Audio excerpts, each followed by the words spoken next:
Welcome to the Lean CEO podcast, a series focused on giving you ideas how to move from traditional to holistic enterprise and begin to manage a company as a whole.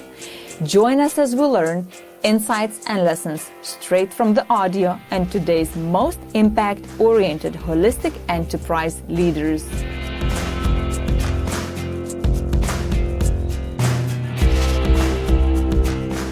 Hi, the Lean CEO podcast listeners. I, Laura Gerrits-Gedvile, Holistic Lean Enterprise Coach, am your host today, and I want to welcome you to the podcast about lean management in startups and corporates and what lessons can be borrowed from each other. And today I have a guest, Effie Ben Artzy, who is lean and business transformation coach with more than 11 years of experience, both as a manager and as a consultant in various companies all over the world. He worked in Israel, Europe, and United States. And Effie has a diverse background within different kind of industries. So it's both manufacturing and service and high tech and startups.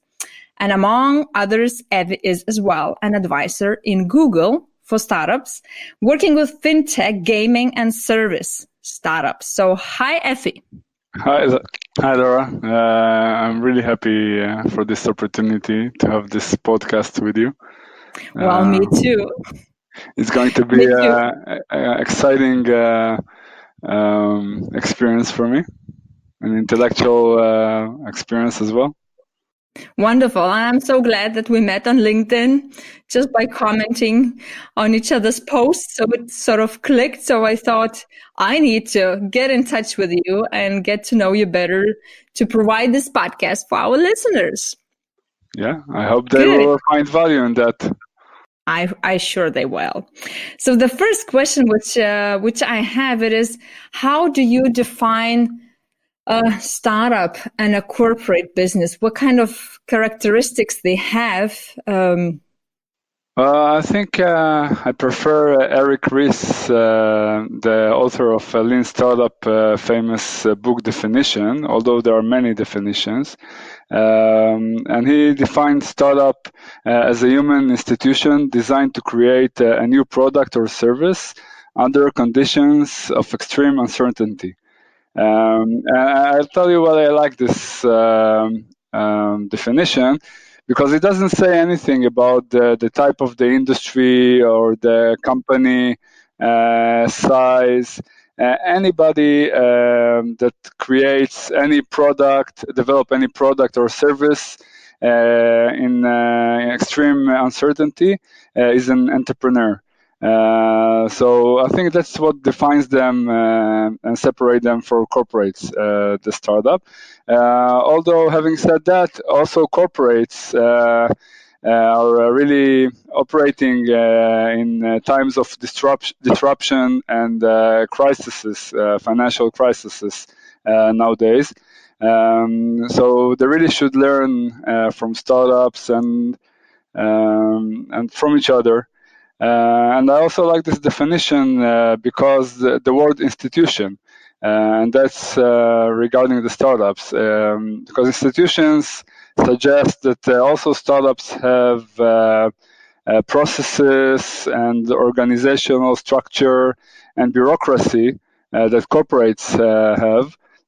But there's also bureaucracy, and you need to manage people also in startups. So it's a broad definition that I really, really like. Okay, I see. And what do you think are the main pains for the CEO of a startup and the corporate CEO? I mean, are there any essential differences in managing these two types of companies? Mm-hmm. Well, first of all, entrepreneurship, I think it's important to understand it's a type of management, and it's not an excuse for any kind of mess. But before I will tell about the differences, I would like to say that all types of companies, from 2 people to 20,000 people, those times needs to be with few characteristics. And the first one is be really customer centric and also people centric, meaning put the well-being of the customers and the internal also customers and people as a goal, as the main goal, and not only profit. So value to the customers first, then profit will follow. That's, by the way, a very important principle in the lean holistic philosophy. Also, both type of companies needs to learn fast. They need to fail fast and learn faster if they want to grow and be competitive in the market. And both type of companies needs to align people for more high performance and for problem solving and from continuous improvement. Each day it gets better. That's how I define that. But also problem solving, but everybody all the time, each day. And they need to break the silos thinking. I'm sure as a lean coach, you always tell the organizations about that. Break the silo thinking, act as a one boat, shipping in the value stream to add value to the customers, and act more as a net, less in hierarchy, also for corporates. Okay, that's corporates, yeah. Yeah, and the last one is look for the long-term goals, not for the short-term goals. Okay. So in that matter, all types of companies needs to embrace those principles, and there is no difference between corporates or big companies to startups. Of course, the scale is a little bit different. Yeah, the scale is different. Yeah. So I think the main pain for the startup CEO is the growth journey, because becoming a company, creating management systems and culture is really, really hard. And they have to grow up right from the beginning, or else once they will become corporate, if they will succeed, they will be facing lots of business problems, paying hundreds of millions to solve complex business problems. And I've seen it. I've done it myself. I used to work for HP division. Used to be a startup in the 90s, acquired by HP Hewlett-Packard Global in the early 2000. And as much they grew, all the business problems appeared. It was harder to solve. That's for the startups. And for the CEOs, I think the main pain currently nowadays is to go back to startup thinking. So to be more innovative and create better product development. So that's why corporates are opening all kinds of innovation labs and accelerators and do hackathons. So they try to go back to the startups days, although they are acting as a corporate. I mean, maybe afterwards I will also try to define what needs to be done in order to be like 100,000 people startups, a corporate startup. Okay.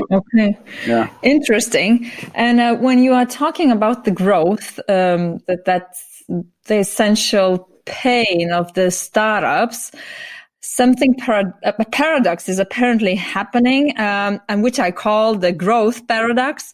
Because what I noticed it is that since the startups are growing exponentially, and they become these huge multinational companies with thousands of people, the CEO begins to focus on revenues, like costs, growth, and in a way, through different departments, as you mentioned, they kind of are losing their essential value proposition for the customers. And why do you think actually that happens? And even though they used to have that kind of mindset, being very flexible, very customer centric, but suddenly they shift the focus, they become humongous. and they kind of lose their essential skills to look at the customer, to be fast, to be adaptive. Why do you think that happens?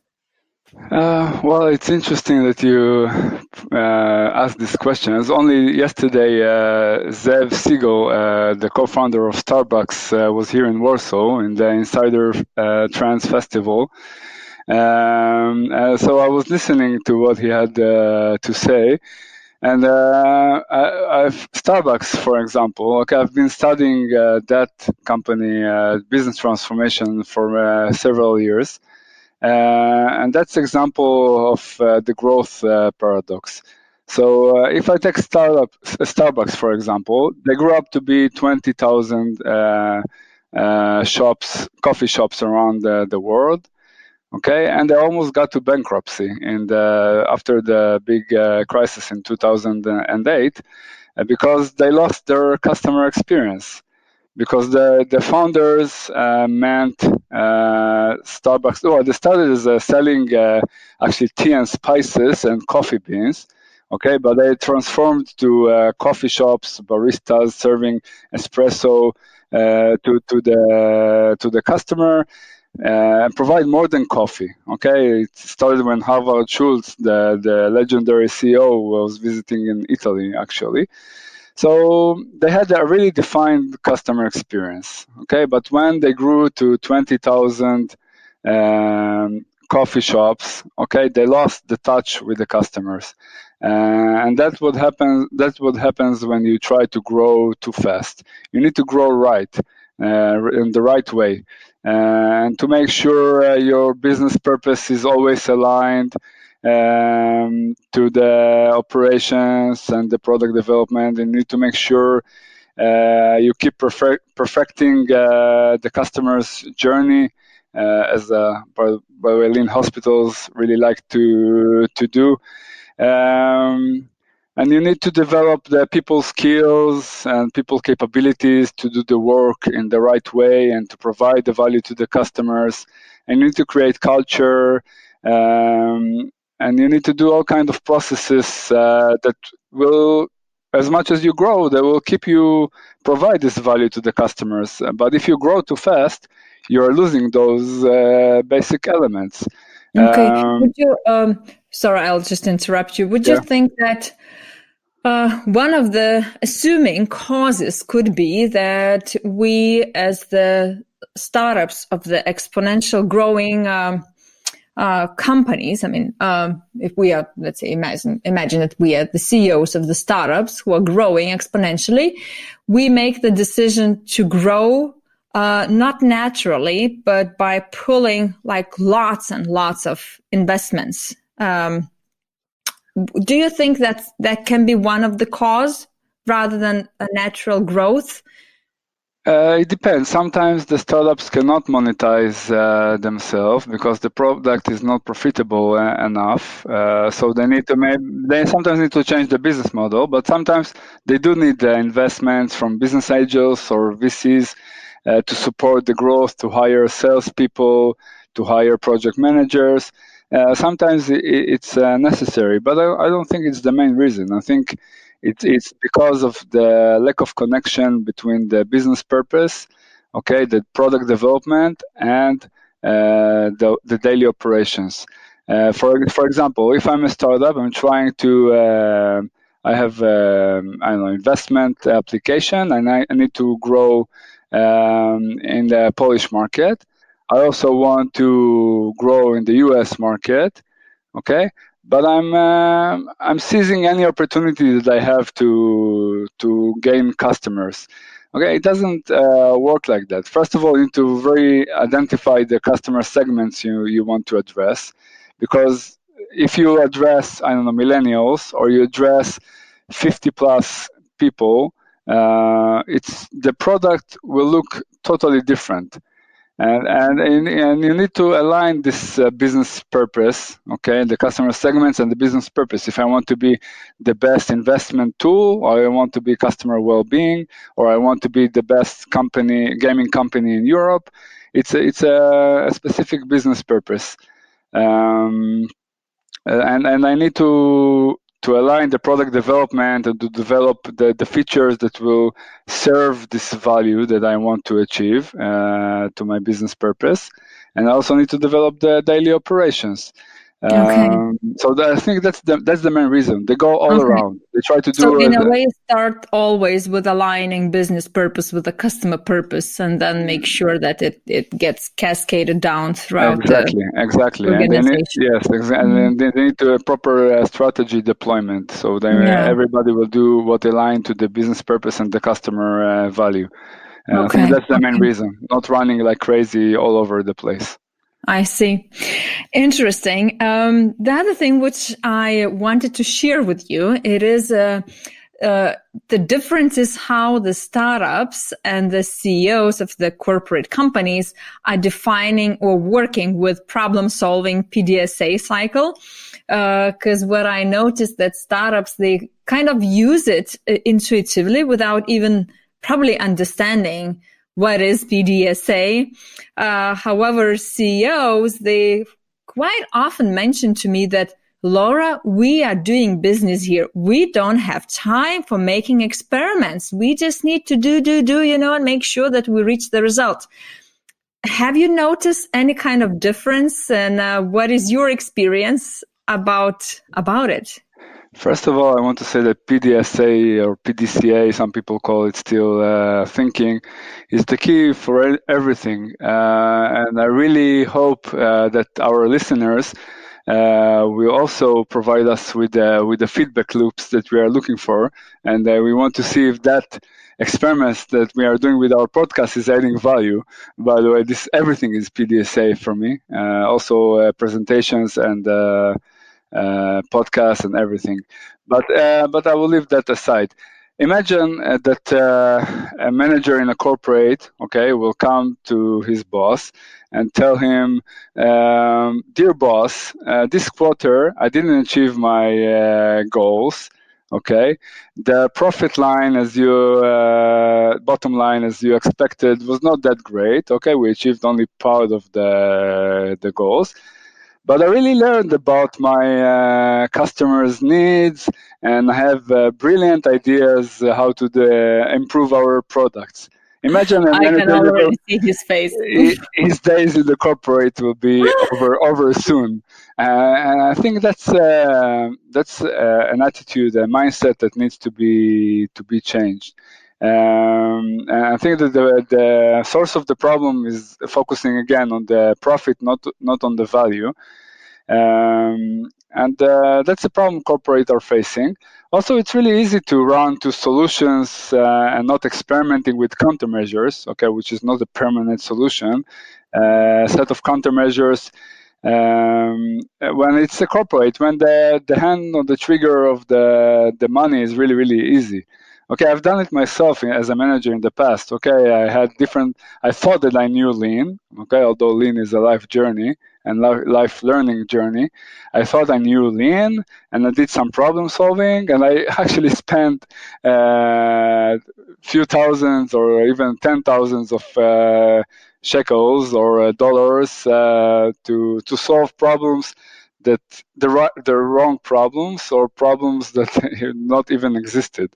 And it's easy when you're a corporate. Startups is easier to experiment with the PDSA thinking because they don't have money, so they don't have a choice but to develop a minimum valuable product, an MVP, or a few countermeasures, a few options to go with the product. So it's easier for them, it's more natural for them to do PDSA, although it's also, I see it in many startups, it's not that trivial as well. So sometimes I need to coach them as well, how to develop really minimum product, and ask the customers what they think of the product in more creative ways, so they will do quicker and easier product development. So I think PDSA, it is a key element, both for startups and corporates, and of course startups is a more natural environment for that. to make it happen. It's an interesting thing you mentioned that in a corporates it's easier to get lost where the leverage points are and where actually to make that PDSA. So in a way, many big corporates, especially the ones working based on hierarchical silos with wrong purpose, conflicting measures, conflicting standards, they apply lean tools, and they're kind of doing the wrong thing right rather than the right thing right. Yeah, and I think it's as well related to the complexity and dynamics of a huge corporate company where you can't even understand with one mind how many subsystems within subsystems are there, while you are the startup, you can, even though it's like kind of you're working under huge uncertainty, but you really can have a massive control, which makes that PDSA much more faster, right? Yeah. Good. And you mentioned a lot about the product development as well during our podcast now. And this is, well, one of the differences which I see between young companies or startup companies and corporates. It is the way they are making or developing, creating new products and services and releasing it to the market. So while the sort of startups are doing the entire PDSA cycle, they plan, they model the process, they check with the customers, they adapt it. Then on the other hand, corporates, they kind of really rush themselves through the planning phase and they jump straight to the execution, and then voila, all the fires are coming up. And what are the reasons regarding that thinking? Because there is a huge gap the way they create these products and release them to the market. Yeah, totally. From my experience, corporates do run too fast. Either it's because it's easy with the money, they have this budget for development, huge budget, or they're afraid from competition. Which they need to spend, right? Because otherwise next year they won't get it. Exactly. Okay. Although if you ask Ford Motors after their lean product development transformation, it's after they went through this global product development transformation, they got the money to continue. Anyway, so the corporates are releasing to the market unfinished products, not mature enough, that creates lots of problems the customers. Then they spend lots of money to improve the problems. Instead of integrating the customer needs to the development process by releasing, for example, subsystems to check with the customers, releasing MVPs. You can take Menalo software, for example, that actually not do that, but there are examples for good product development. They actually take white papers of their software screens, to the customer's side, and sit with them and ask them, this yellow chicken that we designed, I'm just giving an extreme example, is that adding value to you, or do we need the red cow to develop? So they take screens, they test the MVPs inside the customer sites. So I think corporate struggle with that, and I think the silos thinking, as I mentioned, really destroyed the development process inside the organizations. They don't integrate the marketing or sales insights to the product development, and the developers think they know the best about what product the customer needs, but it's not. The customers know what the best they want. And a lot of corporates are focusing on reducing costs.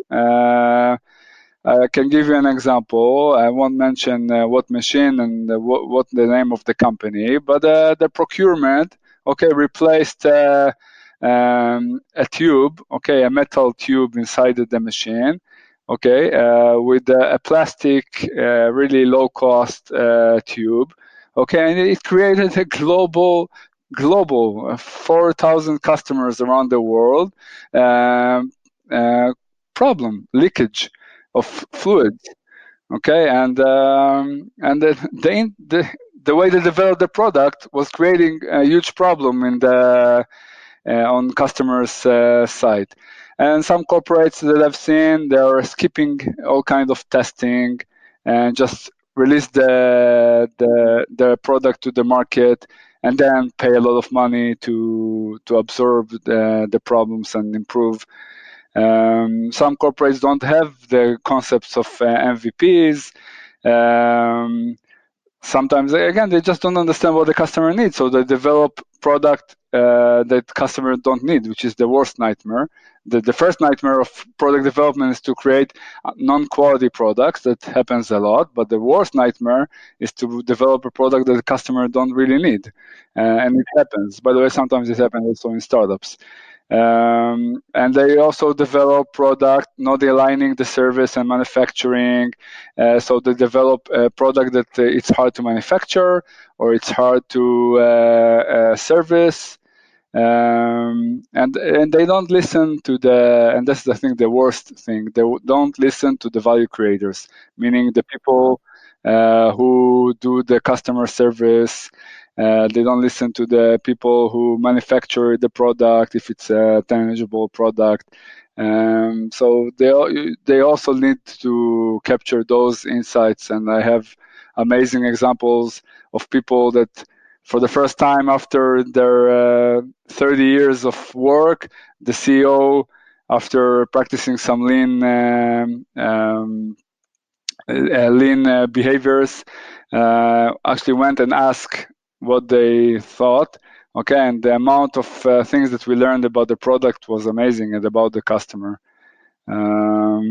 So yeah, corporates running too fast. And by the way, yeah, and I can define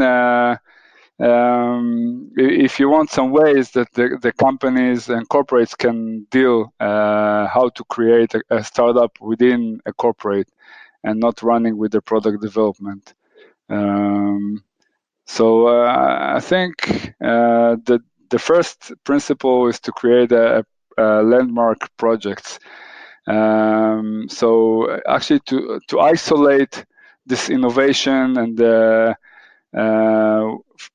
inside the corporates. If you could take banks, for example, some banks are trying to create digital banks.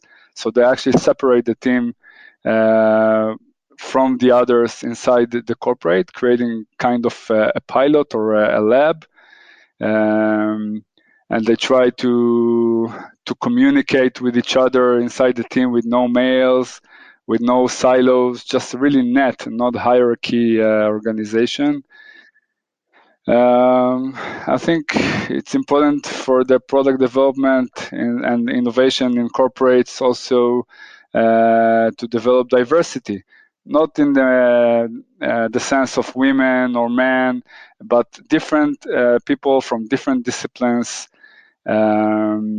people from art. Okay, lots of companies, by the way, like Google and other companies are trying to put a lot of effort in even sending their engineers to learn art and music, so they will add more to the product development. And they need to, as we said, let people experience with the PDCA every time, everywhere, and all the levels of the organization, and do internal hackathons and external hackathons. Okay, Ford Corporation, again, they are bringing people from the street to develop the next products and better products. And I think the leaders should go to the Gamba. They not need to speak innovation and they don't need to speak product development. They need to go and do product development. And I always take example the Ford Motors CEO that they brought from Boeing after experiencing problem, that he was actually driving through the United States, meeting with the customers, meeting with the families, understand that the back of the few car models was not enough for them to put things while shopping in IKEA, and all kind of examples. And when they developed, they wanted to increase market share of the Ford Mustang with women.